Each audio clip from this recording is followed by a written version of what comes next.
ఉందో మనకి 1971 లో 543 సీట్స్ ఉన్నాయి. 543 పాపులేషన్ ప్రకారంగా టోటల్ పాపులేషన్ అప్పుడు 54,8,00,000 ఉండే, 80 లక్షలు 1971 లో. ఇప్పుడు మళ్ళీ 2026 లో మళ్ళీ డీలిమిటేషన్ పాపులేషన్ వైజ్ చేశారనుకోండి, అప్పుడు మనకు చాలా ఎఫెక్ట్ అవుతుంది. ఎందుకంటే ఈ నార్త్ స్టేట్స్ లో పాపులేషన్ బాగా పెరిగింది, సౌత్ లో అంత లేదు. కాబట్టి డెఫినెట్ గా మన ప్రైమ్ మినిస్టర్ కానీ పార్లమెంట్ లో కానీ డెఫినెట్ గా ఒక డిబేట్ చేసి రాష్ట్రాలకు నష్ట కాకుండా చూడాలి. ఎందుకంటే ఇప్పుడు మనకు సౌత్ రాష్ట్రాలు ఉంటే సౌత్ రాష్ట్రాలకు బాగా ఎఫెక్ట్ అయ్యేటట్టుంది. నెంబర్ ఆఫ్ సీట్స్ మనకి చాలా తగ్గిపోయేటట్టుంది. తగ్గిపోయేదంటే మనకి ఎక్కువ పెరిగాయి. నార్త్ వాళ్ళకు సపోజ్ మనకు ఈ 2026 ప్రకారంగా తీసుకుంటే 848 సీట్స్ అవుతాయి మనకు మొత్తం పార్లమెంట్ సీట్స్. దాంట్లో యూపీ ప్రస్తుతం 80 ఉంది. 80 నుంచి వాళ్ళకు ప్రొజెక్టెడ్ 143 పోతాయి. అయితే నెట్ గెయిన్ 63 అవుతాయి వాళ్ళకు. అదే మనకు ఏపీ తెలంగాణకు వచ్చినాం అనుకోండి, మనకు ప్రస్తుతం 42 ఉన్నాయి, 2 రాష్ట్రాలు కలిపితే. అది బేస్ ప్రొజెక్టెడ్ చూస్తే 54 అవుతాయి. అయితే 12 సీట్లే పెరుగుతాయి. కాబట్టి ఇప్పుడు ఈ ఇష్యూ కూడా మనకైతే యునైటెడ్ స్టేట్స్ కూడా ఇలాగే ఏదో అయింది, ఇష్యూ అయింది మనకు. అయితే అప్పుడు యునైటెడ్ స్టేట్స్ ఏం చేశారు, వాళ్ళు ఉన్న దాంట్లో ఎటువంటి క్యాప్ అదే నెంబర్ ఆఫ్ సీట్స్ అలాగే పెట్టేశారు. పాపులేషన్ పెరిగినా కూడా వాళ్ళు మార్చలేదు. వాళ్ళు అంటే సిన్స్ 1913 నుంచి ఎలా ఉందో సీట్స్ అలాగే పెట్టేశారు వాళ్ళు. ఎందుకంటే ఇదే గొడవ అవుతుంది. కాబట్టి రాష్ట్రాలకు అన్యాయం కాకుండా చూడాలంటే central government prime minister parliament లో కానీ చర్చించాలి ఈ issue and all party meeting పిలిపించి ఏ రాష్ట్రాలకు కూడా అన్యాయం కాకుండా చూసుకోవాలి వాళ్ళు. అంటే ఇప్పుడు శంకర్ గారు మీరు చెప్తున్నట్లుగా ఇప్పుడు 2026 తర్వాత ఇప్పుడు రాజ్యాంగం ప్రకారం చూస్తే డీలిమిటేషన్ జరగాలి.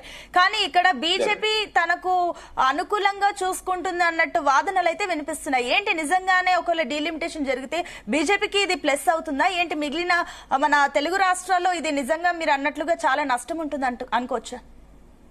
అంటే ఇప్పుడు బేసికలీ మీరు నార్త్ చూడండి. ఇప్పుడు సపోజ్ 2026 ప్రకారంగా మనం చూస్తే 848 సీట్లు వస్తాయి మన దేశంలో పార్లమెంట్ సీట్స్, ఎంపీ సీట్స్. అయితే యూపీ 80 సీట్లు ఉన్నాయి ప్రస్తుతము. యూపీ 80 నుంచి 143 పోతాయి. అంటే 63 సీట్లు గెయిన్ అయితే వాళ్ళు. అంటే యాజ్ పర్ పాపులేషన్ మళ్ళీ చేసేవాళ్ళు డీలిమిటేషన్. బీహార్ 40 నుంచి 79 అవుతుంది, వాళ్ళకి 39 సీట్లు బెనిఫిట్ అవుతాయి. రాజస్థాన్ 25 నుంచి 50 అవుతుంది, 25 సీట్లు బెనిఫిట్ అవుతాయి అడిషనల్ గా. మధ్యప్రదేశ్ 29 నుంచి 52 అవుతుంది, అంటే 23 సీట్లు బెనిఫిట్ అవుతుంది. అదే తమిళనాడు అనుకోండి 39 నుంచి 49 అయితే 10 సీట్లే బెనిఫిట్ అవుతాయి. ఆంధ్రప్రదేశ్ తెలంగాణ 42 సీట్లు ఉన్నాయి ఇప్పుడు ప్రస్తుతం పార్లమెంట్ సీట్స్, 54 అవుతుంది, అంటే 12 సీట్లే బెనిఫిట్ అయింది. అది సౌత్ లో కొంచెం ఎఫెక్ట్ అవుతుంది మనకి. అక్కడ బేస్డ్ ఆన్ ద పాపులేషన్ బట్టి అక్కడ పాపులేషన్ చాలా పెరిగారు. సౌత్ హ్యాస్ బీన్ ఏంటంటే బోత్ ఫైనాన్షియల్ కొంచెం డిసిప్లిన్ ఉంది, లా ఇంప్లిమెంటేషన్ బాగుంటుంది, పాపులేషన్ కూడా కంట్రోల్లో ఉండేది. ఆ 2 చైల్డ్ నామ్ పెట్టుకున్నారు, ఆ పాపులేషన్ స్లోగన్ ఇచ్చినప్పుడు బాగా ఎఫెక్టివ్ గా ఎడ్యుకేషన్ బాగా ఉండేది మన సౌత్ లో. బాగా ఎడ్యుకేషన్ మీద ఫోకస్ చేసి మనకు కేరళ కానీ, తమిళనాడు కానీ, తెలంగాణ కానీ, ఆంధ్రప్రదేశ్ కానీ పాపులేషన్ చాలా కంట్రోల్లో ఉంది. నార్త్ లో అలాగే లేదు. కాబట్టి డిఫరెంట్ గా మనకి ఒక అడ్వాంటేజ్ అవుతుంది. ఆ అడ్వాంటేజ్ తీయాలంటే డిఫరెంట్ గా మన ప్రైమ్ మినిస్టర్ గారు పార్లమెంట్ లో డిస్కస్ చేయాలి, ఏ రాష్ట్రాలకు ఎఫెక్ట్ కాకుండా చూసుకోవాలి. ఓన్లీ